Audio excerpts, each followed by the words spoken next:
말씀입니다. 여러분, 하나님은 우리보다 앞서가시며 그 하나님을 나의 피난처 두려워하지 마십시오. 여호와 하나님은 제 편에 있습니다. 여러분, 우리가 인생을 사는 동안 우리 인생에 내일은 보장되어 있지 않습니다. 자, 그렇기 때문에 우리가 오늘을 사는 동안 오늘을 마지막 날인 것처럼 살아야 합니다. 만약에 오늘 우리에게 남아있는 이 마지막 이 하루, 자, 이 하루가 하나님이 나에게 주신 기회의 하루라면 여러분은 이 기회를 어떻게 선택하시겠습니까? 여러분, 기회가 왔을 때 기회를 선택하지 못하고 놓쳐버린다면 마치 막차를 놓치고 난 후에 허무함 같은 문제가 우리에게 올 것입니다. 자, 그래서 오늘은 남유다의 18번째 왕 여호야김에 대해 기록된 말씀을 통해서 우리가 어떻게 우리에게 주어진 마지막 기회, 이 기회를 선택하며 살 것인지에 대해서 함께 은혜를 나누도록 하겠습니다. 여러분, 자, 우리 예레미야 36장 1절로 나가겠습니다. 유다의 요시야 왕의 아들 여호야김 제4년에 여호와께로부터 예레미야에게 말씀이 임하니라. 여러분, 하나님께서는 우리 인생들을 지켜보시면서 우리가 사는 모습 가운데에서 세우시는 계획이 있습니다. 그 계획이 바로 일반적인 계획입니다. 여러분, 특별 계획은 창세 전에 이미 계획된 것입니다. 창세기 3장 15절에 여자의 후손을 약속하신 계획 또한 특별 계획입니다. 그래서 여자의 후손인 예수 그리스도 이 땅에 보내주시고 죽은 지 사흘 만에 부활하신 그 예수님을 통하여 믿는 자들마다 영원한 생명을 주시기 위한 계획 또한 특별 계획입니다. 이렇게 하나님은 특별 계획을 진행시켜 나가시는 동안 우리가 이 땅에서 살고 있는 삶 가운데에서 우리의 선택에 따라 하나님께서 세우시는 계획이 있는데 제가 바로 조금 전에 말씀드린 일반적인 계획입니다. 여러분, 하나님께서 하나님의 특별 계획을 이루시기 위하여서 하나님의 백성들에게 하나님의 말씀을 주십니다. 하나님의 말씀을 주실 때에 어떤 방식으로 주시냐면 성령의 감동된 자를 통해서 하나님의 말씀을 주시면 성령의 감동된 자가 하나님의 말씀을 받아서 선포하는 것입니다.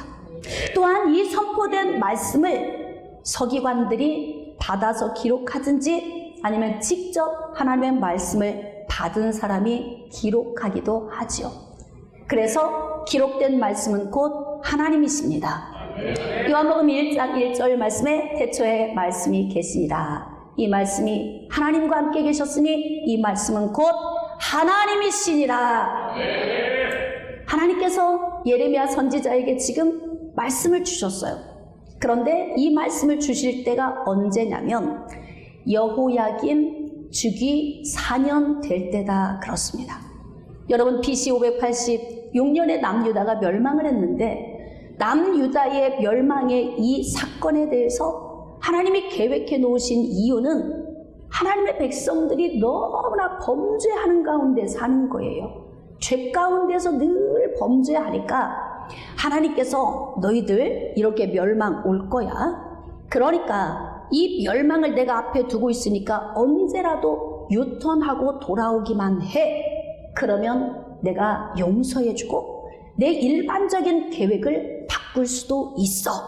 이렇게 하나님께서 선지자를 통해서 말씀을 주시는 거예요. 자, 그래서 하나님께서 예레미야 선지자를 부르시고 그리고 여호야김 제4년에 하나님이 말씀을 주시는데 어떤 말씀을 주십니까?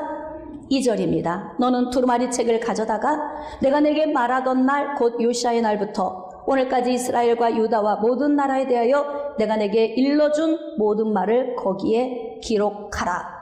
여러분, 몇 주 전에 우리가 요시아 왕에 대해서 말씀을 묵상을 했습니다. 종교개혁을 단행하고 그의 고모부인 제사장 여호야다가 영적 바리케이드를 치고 있는 동안 그렇게 아름다운 믿음의 신앙을 갖고 있었던 요시야. 물론 마지막 인생의 그 말로에 도달했을 때 타락한 영적인 문제로 그는 젊은 나이 39세에 요절했다. 이 말씀을 제가 여러분에게 증거를 했었어요. 이 여호야김 왕은 요시야 왕의 아들입니다.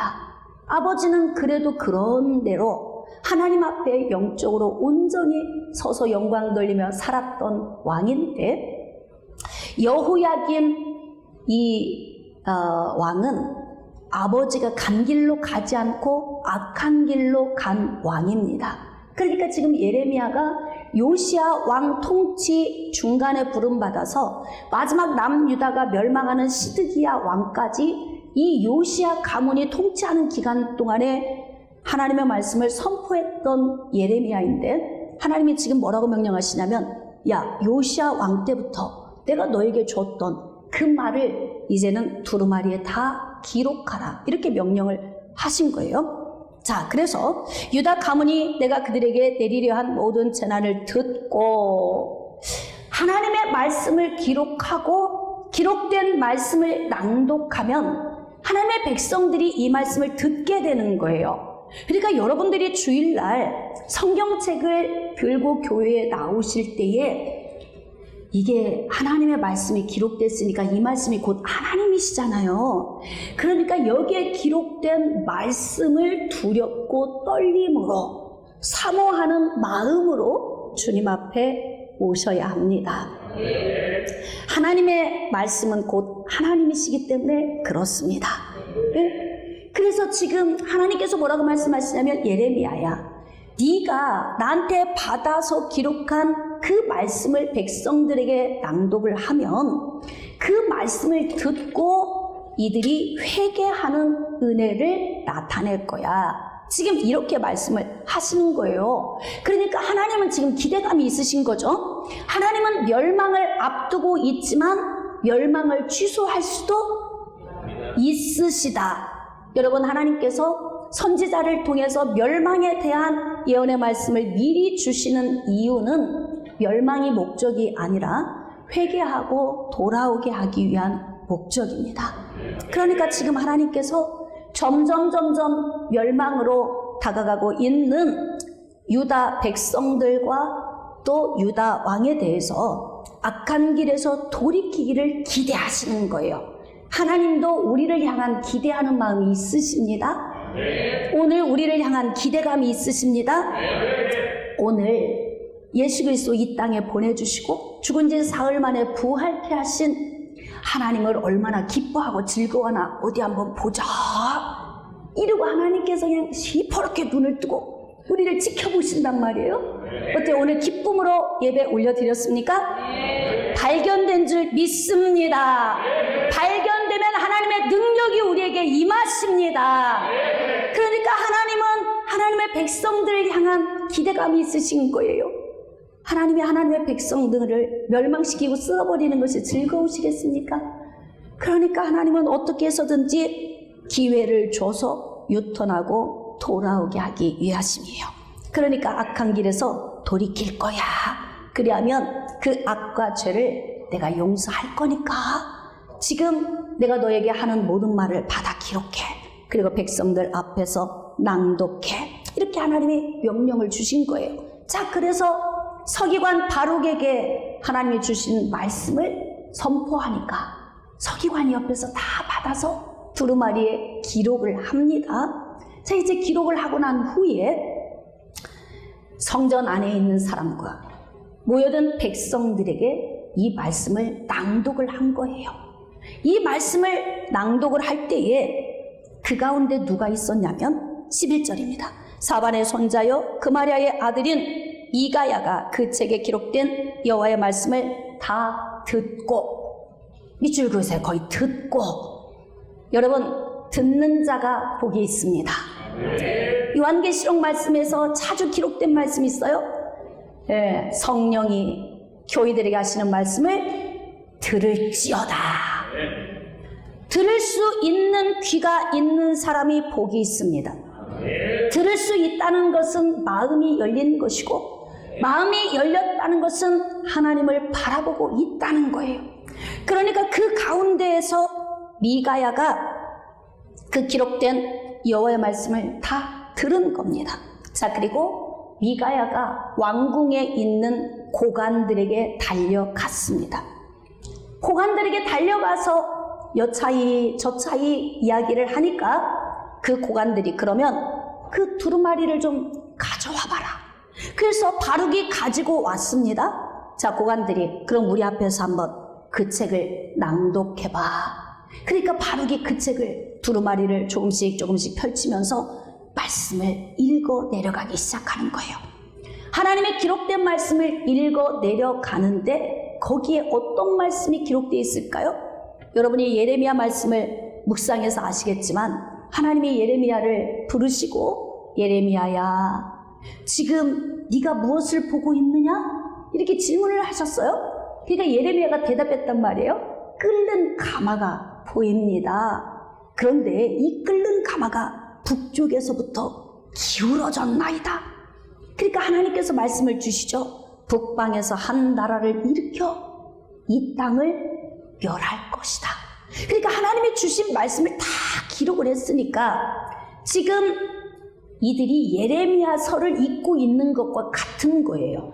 여러분이 성경 통독하시면서 예레미야서를 앞으로 읽게 될 텐데 오늘 이 설교를 들으시고 좀 더 이 말씀을 깊이 묵상할 수 있기를 원합니다. 그러니까 예레미야가 기록한 이 모든 글을 지금 바룩이 고관들 앞에서 낭독을 하는 거예요.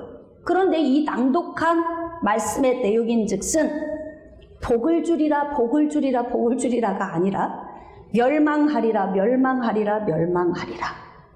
대부분의 내용의 모든 글이 그러면서 한 나라 바벨론을 일으켜 유다를 멸망시키겠다고 하는 이 말씀이 요지예요. 지금 낭독하는 말씀의 요지입니다.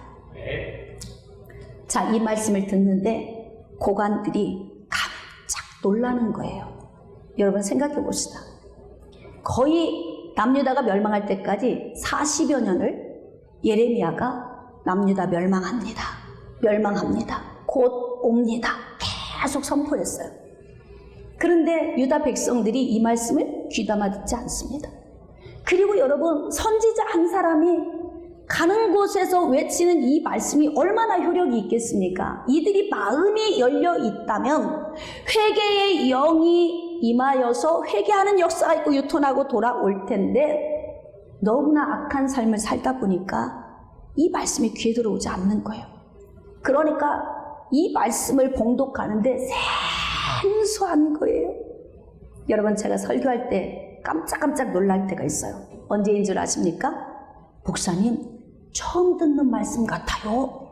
나 이럴 때 내가 심장이 쿵 하고 떨어지는 것 같아. 그렇게 수없이 반복적으로 저는 여러분들에게 쾌교장의 영적 원리를 반복적으로 선포합니다. 그런데도 처음 듣는 것 같다는 거예요. 하나님의 말씀이 살아있어서 새로워서 처음 듣는 것 같으면 할렐루야, 감사한 일인데 늘 잊어버려서 그런 말씀도 있었나? 이러면 심각해지는 거예요. 그렇게 오랜 세월 동안 예레미야가 말씀을 선포했는데 이들이 깜짝 놀라는 거예요. 처음 들은 것처럼 마치. 이런 계획도 있으셨어? 하나님이 이런 계획도 하신 거야? 이들이 깜짝 놀란 거죠. 자, 16절입니다. 그들이 그 모든 말씀을 듣고 놀라 서로 보며 바룩에게 이르되 우리가 이 모든 말을 왕에게 아뢰리라. 여러분, 선지자가 백성들 사이에서 외치는 것은 효력이 그만큼 떨어져요. 한 나라의 왕이 이 선포된 말씀을 듣고 왕이 전국에 조서를 내려버리면 간단합니다, 일을 하는 것이. 그러니까 한 나라의 왕인 여호야김이 회개하고 돌아오면 멸망이 취소될 수도 있다, 없다? 있다. 그래서 한 나라의 왕이 그렇게 중요한 것입니다. 한 교회의 영적 지도자인 목사도 중요하고 한 가정의 가장인 이 가장의 위치도 굉장히 중요합니다. 그러니까 지금 고관들이 왕에게 이걸 좀 전해야 되겠다. 자, 그래서 왕에게 아뢰게 된 거예요. 자, 그랬더니 왕이 이야기하는 거죠. 그 두루마리 좀 가져와봐. 그 안에 우리나라가 망한다고? 하나님이 우리를 멸망시키신다고? 바벨론을 통해서? 이렇게 왕의 마음속에서 두루마리를 가져오라고 할 때 왕의 마음에 긍정적인 마음이 없었어요. 무엇을 보면 알까요? 그의 결과적인 행동을 보면 알 수 있습니다. 여러분, 이미 지금 여호야김 왕 4년은 BC 605년이고요. 이 말씀이 선포된 시기는 BC 604년이에요. 그러면 여러분들이 이제 이 성경의 역사를 좀 알면 퍼즐처럼 꿰어 맞춰지는 게 있어야 돼요. 바벨론이 침공에 들어올 때에 1차 605년, 2차 597년, 3차 586년 이렇게 바벨론이 남유다를 공격해 왔거든요. 자, 그러니까 지금 605년에서 586년까지 세 차례 공격해 들어온 게 언제입니까? 여호야김, 그의 아들 여호야김, 그의 형제 시드기야.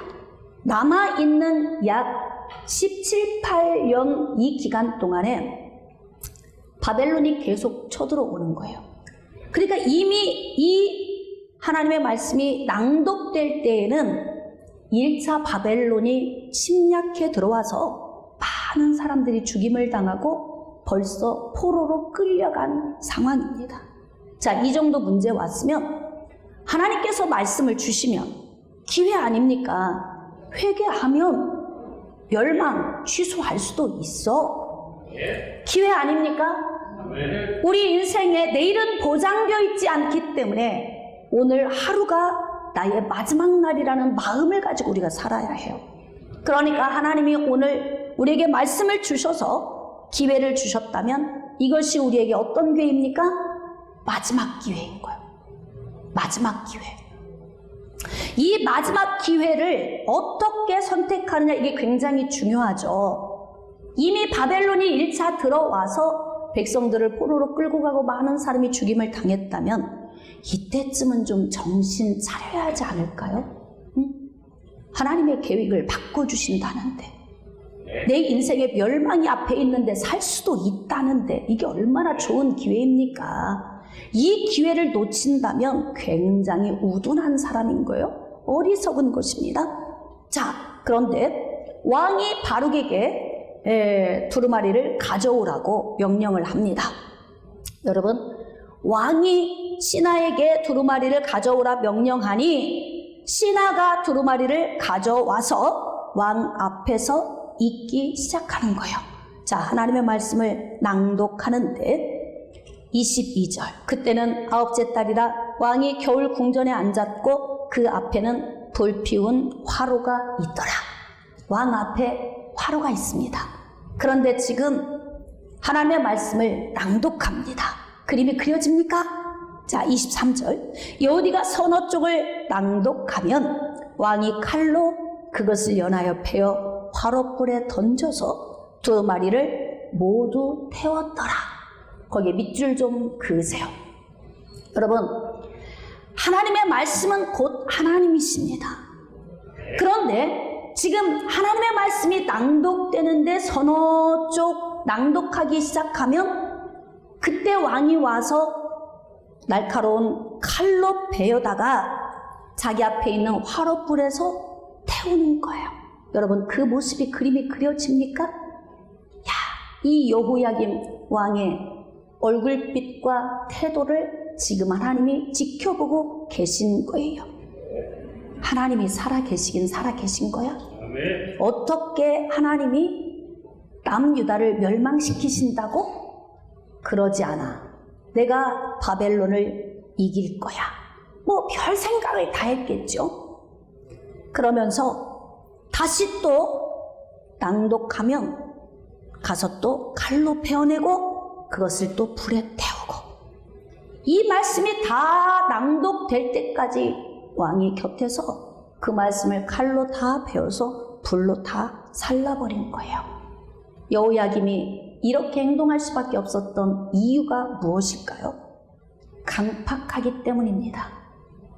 하나님의 말씀을 듣지 않기 때문에 그래요. 여러분, 하나님의 말씀을 들으면 듣는 사람 심령 안에서 하나님의 말씀이 살아서 움직이십니다. 그래서 하나님의 말씀은 활력 있게 우리 가운데서 역사하셔서 혼과 영과 관절과 골수를 찔러서 쪼개시는 거예요.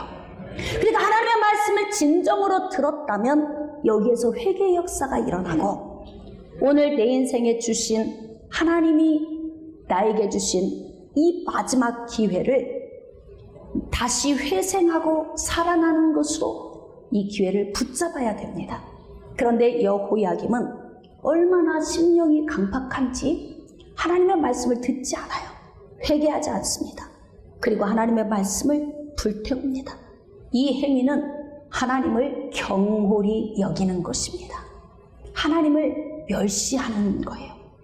나를 멸시하는 자를 내가 멸시할 것이고, 나를 존중하는 자를 내가 존중하리라. 할렐루야. 그러니까 여호야김의 그 뒷날이 보입니까? 그림이? 멸망을 앞두고 있는데 이렇게 강팍하게 행동하고 있는 여호야김 왕의 모습 속에서 혹시 우리의 모습이 비춰진다면 우리 오늘 우리 자신을 발견하고 회개하셔야 합니다. 오늘 하나님께서 우리에게 마지막으로 기회를 주셔. 그래서 너 인생의 삶에 유턴하고 돌아오면 내가 복 줄게.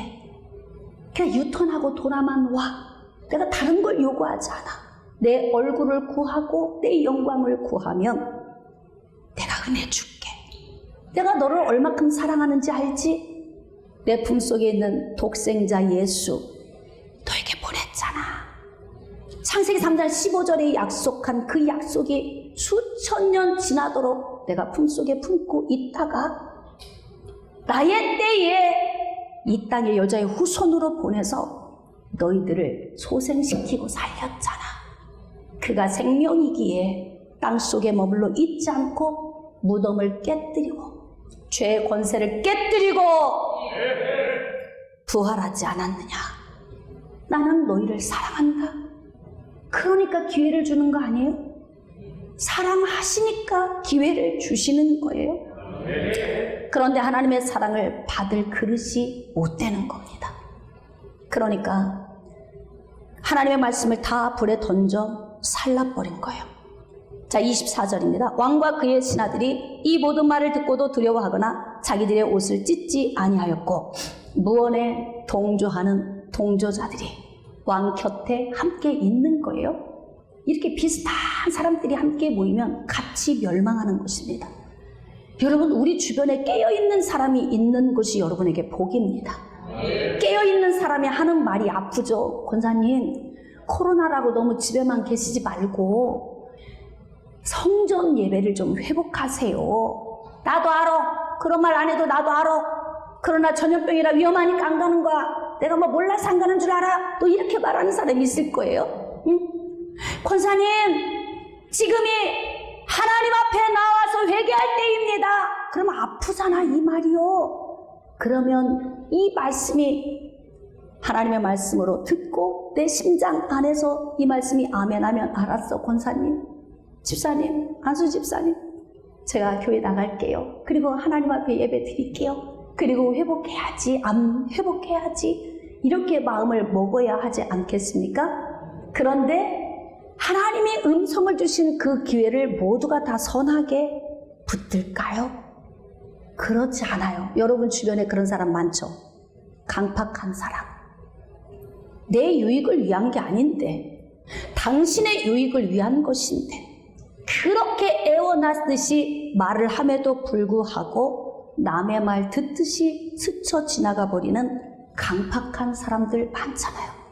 유유상종. 주변에, 왕 주변의 고관들이 비슷비슷한 영적 상태의 사람들이 왕 주변에 포진하고 있어요. 자, 그러나 모두가 다 그렇지는 않습니다. 깨어있는 사람도 있습니다.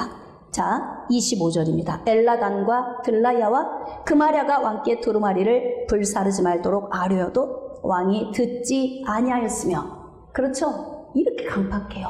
폐하, 그렇게 하지 마옵소서. 폐하가 정신 차려야 우리가 삽니다. 폐하가 정신 차리고 유턴하고 돌아와야 유다가 멸망하지 않습니다. 그러니까 지금 오늘 하나님이 나에게 말씀을 주시면 여러분, 내 어깨에 달려있는 사람들이 얼마나 많아요. 한번 돌이켜보세요. 내가 바로 서 있어야 내 어깨에 달려있는 사람들이 같이 사는 거예요. 그런데 이렇게 깨어있는 사람들이 왕에게 충언을 하지만 외면해 버립니다. 자, 그리고 26절 말씀에 보니까 폐하께서 명령하십니다. 여봐라, 예레미야를 체포해오렸다. 이렇게 명령한 거예요.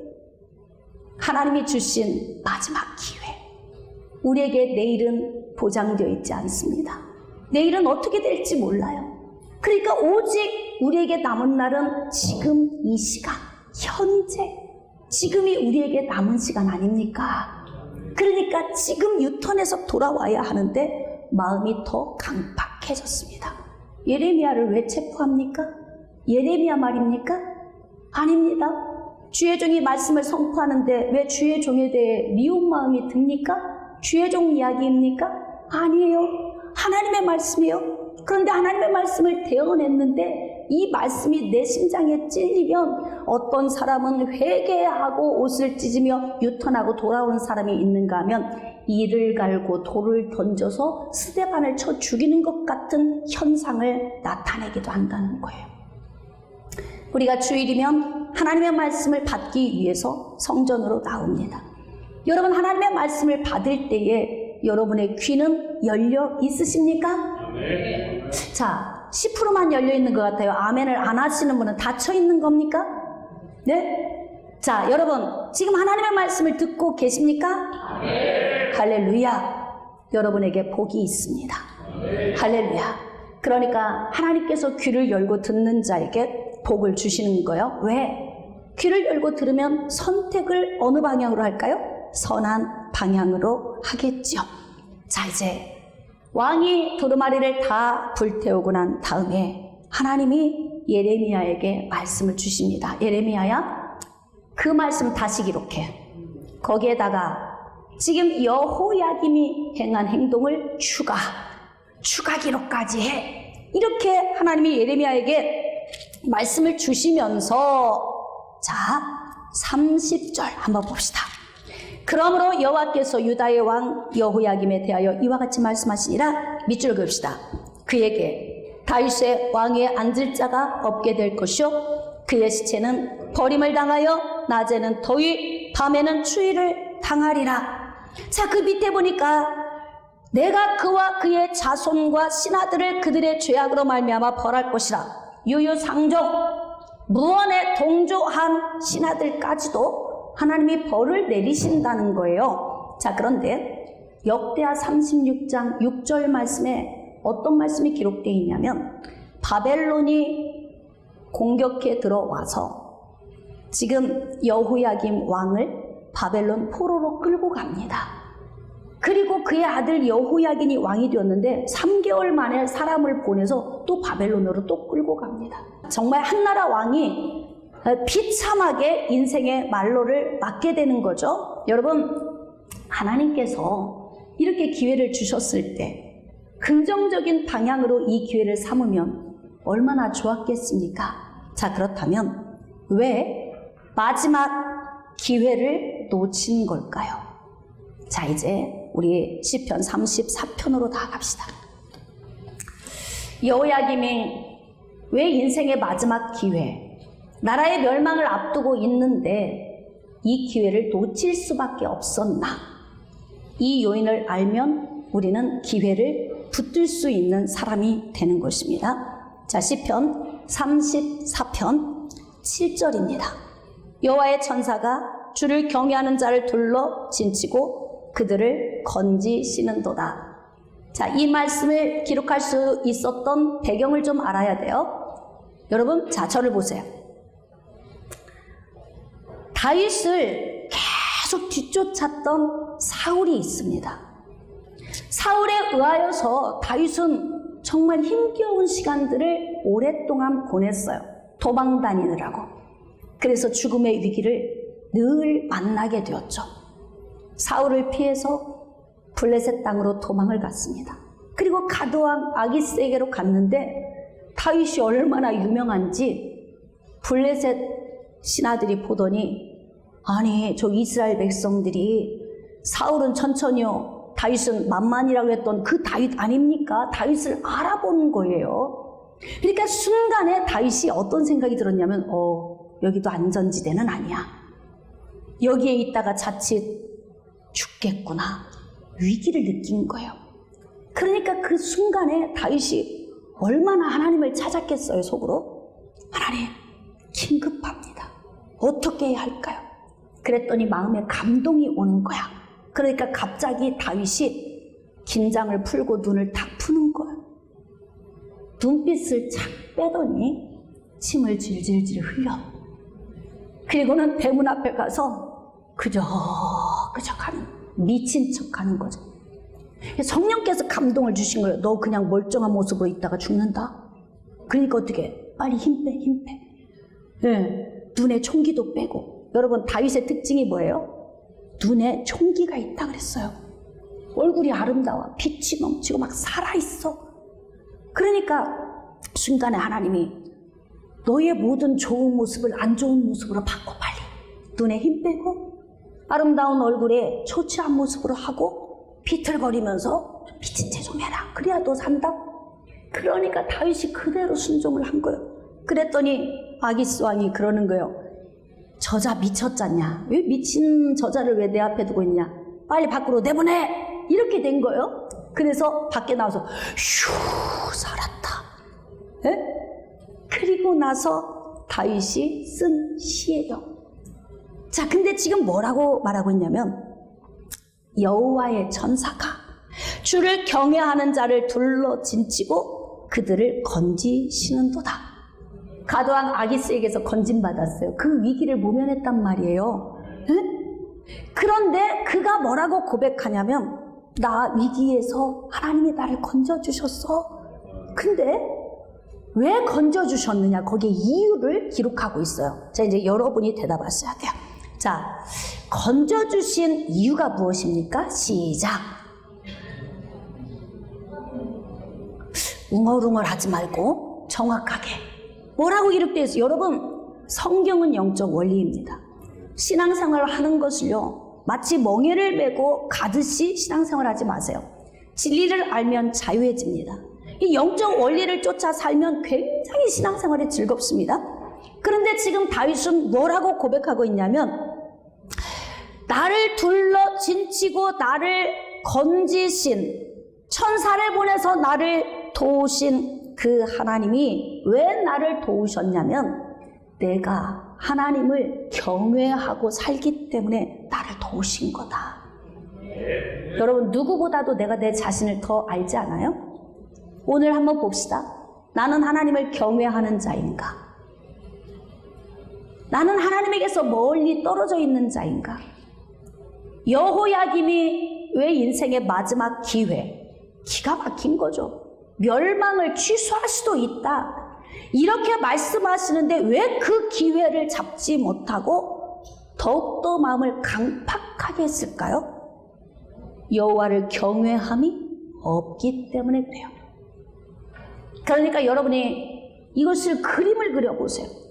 자신 앞에 있는 화로에 하나님의 말씀을 읽을 때마다 면도칼로 쓱 잘라서 불에다 태워. 야, 이 광경을 하나님이 보면서 어떤 심정이셨을까? 그러면 그 말씀을 불에 태운 여호야김은 어떤 영적 상태였을까? 그러니까 다윗과 여호야김은 어떤 차이예요? 둘 다 왕이에요. 둘 다 하나님이 세우신 자들입니다.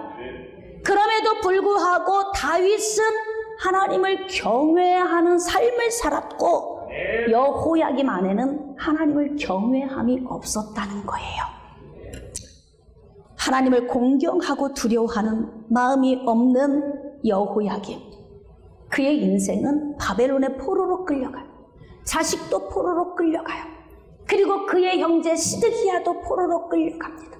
결국 예루살렘이 함락되고 남유다는 BC 586년에 멸망하고 맙니다. 아까워.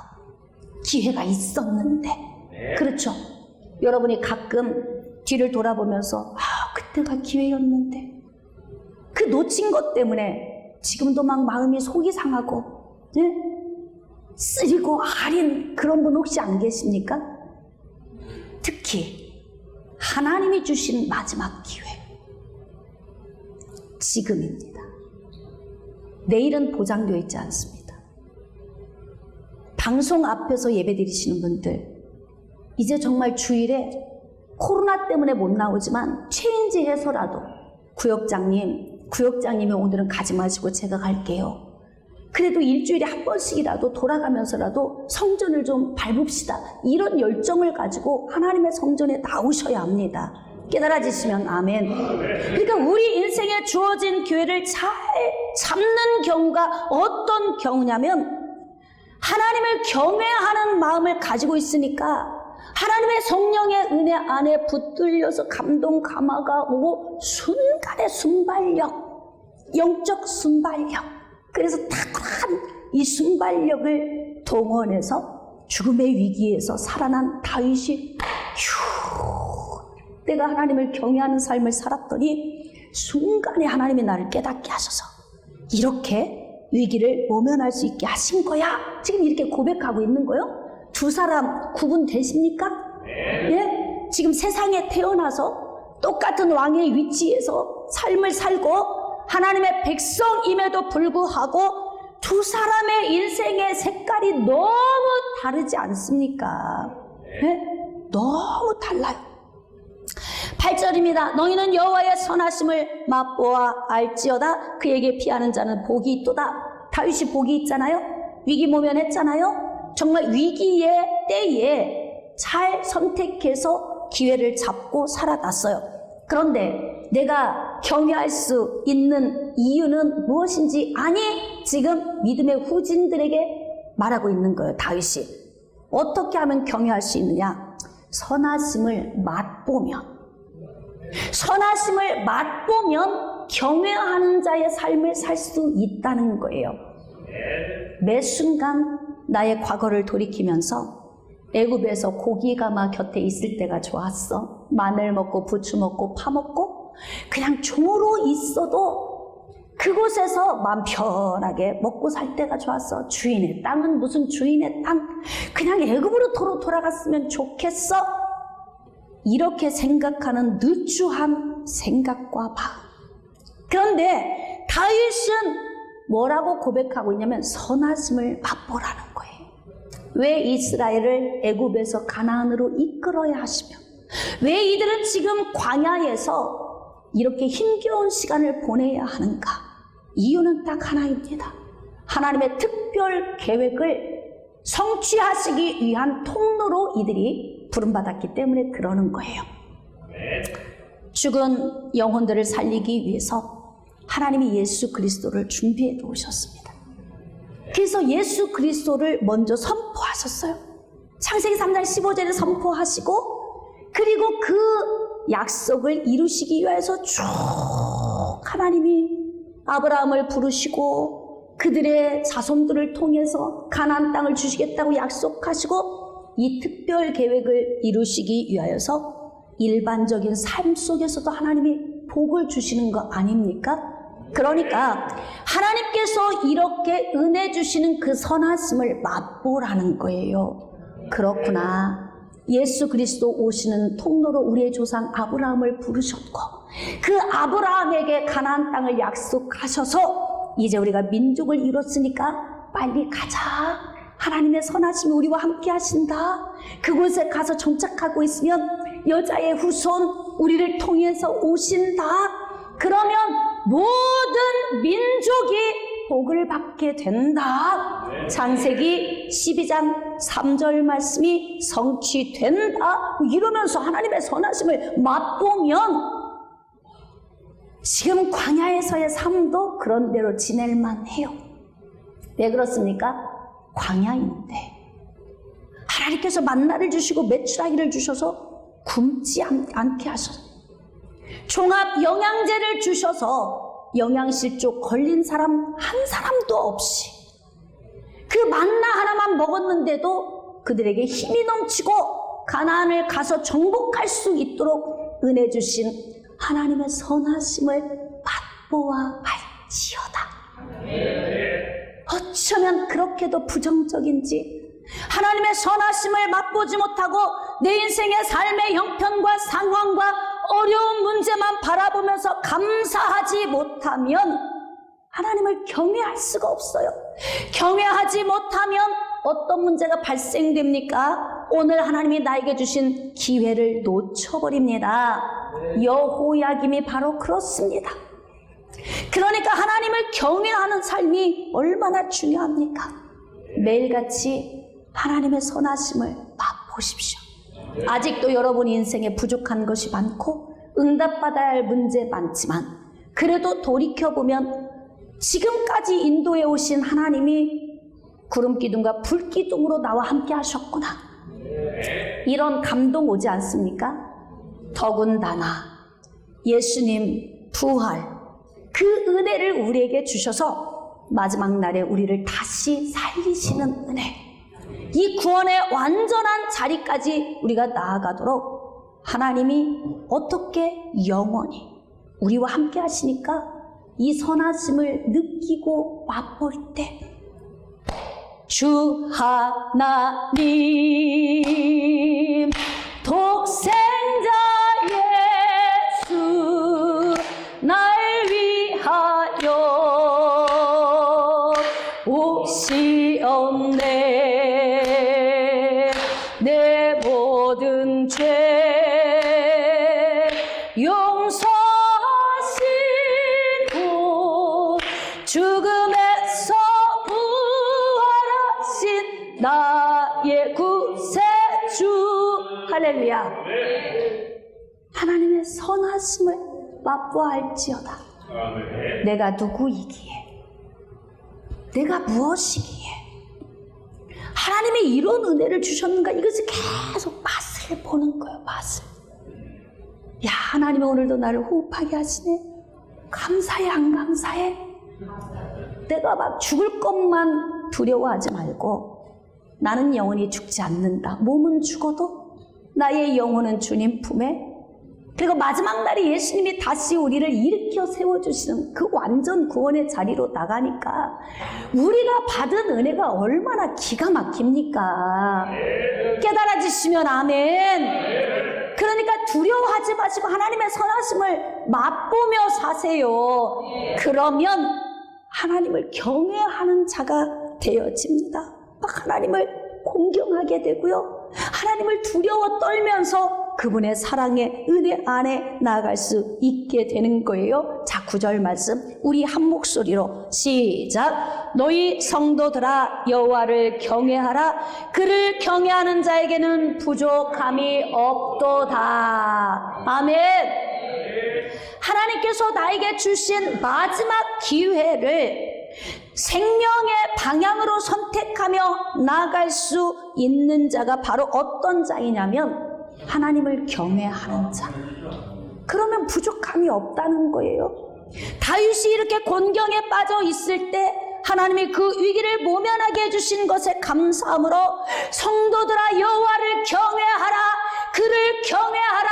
그를 경외하는 자에게는 부족함이 없도다. 경험한 사람만 이렇게 말할 수 있는 거예요. 깨달아지시면 아멘. 오늘 다윗이 성령의 감동에 의하여서 우리에게 주시는 이 말씀을 여러분이 아멘 하고 흡수할 수 있기를 원합니다. 여러분의 심장에 새기세요.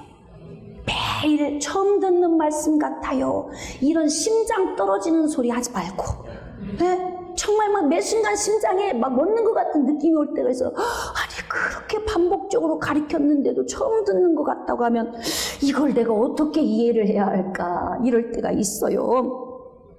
자, 더 놀라우신 말씀이 있습니다. 10절 큰 소리로 시작. 젊은 사자는 궁핍하여 줄일지라도 여호와를 찾는 자는 모든 좋은 것에 부족함이 없으리로다. 아멘. 여러분, 하나님이 주신 그 저주에 의하여서 세상을 불행하게 떠날 수밖에 없었던 여호야김을 중심으로 남유다에 수없이 많은 멸망당한 영혼들을 우리가 묵상할 때에, 아니 젊은 사자는 궁핍하여 줄일 수 있다잖아요. 젊고 힘 있으면 다일까요?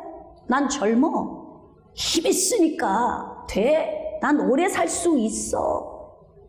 오는 데는 순서가 있어도 가는 데는 순서가 없습니다. 젊은 사자는 궁핍하여 줄일지라도 여호와를 찾는 자는 모든 좋은 것에 부족함이 없으리로다.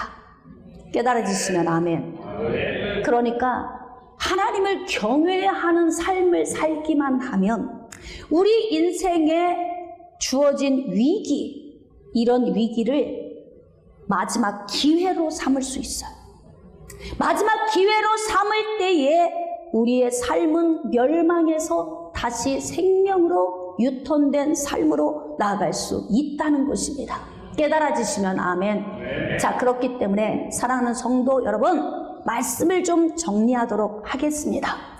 여호야김이 하나님의 말씀을 다 찢어서 불태우고 하나님을 멸시할 수밖에 없었던 원인이 무엇이었겠습니까?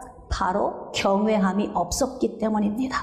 경외함이 없었다는 것은 하나님의 선하심을 맛보지 못했기 때문이에요. 매사에 부정적인 사람, 원망 불평을 쏟아놓는 사람, 이런 사람들이 바로 그 부류에 속한 사람입니다.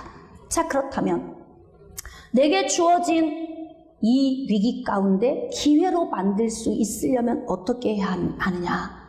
하나님을 경외하면 됩니다. 여러분, 경외하는 삶을 살기를 원하시면 아멘. 자, 경외하는 삶을 살려면 어떻게 하는 것이 경외하는 삶으로 나아가는 것입니까? 이 대답만 시원하게 한마디 듣고 마무리합시다. 시작. 할렐루야. 하나님의 선하심을 늘 맛보고 알고 감사하고 찬양하는 삶을 살면 우리에게 주어진 위기 가운데서 마지막 기회로 삼을 수 있는 복된 자리로 나아갈 수 있습니다. 여러분의 인생의 삶이 이렇게 복된 삶이 되시기를 주님의 이름으로 축복합니다.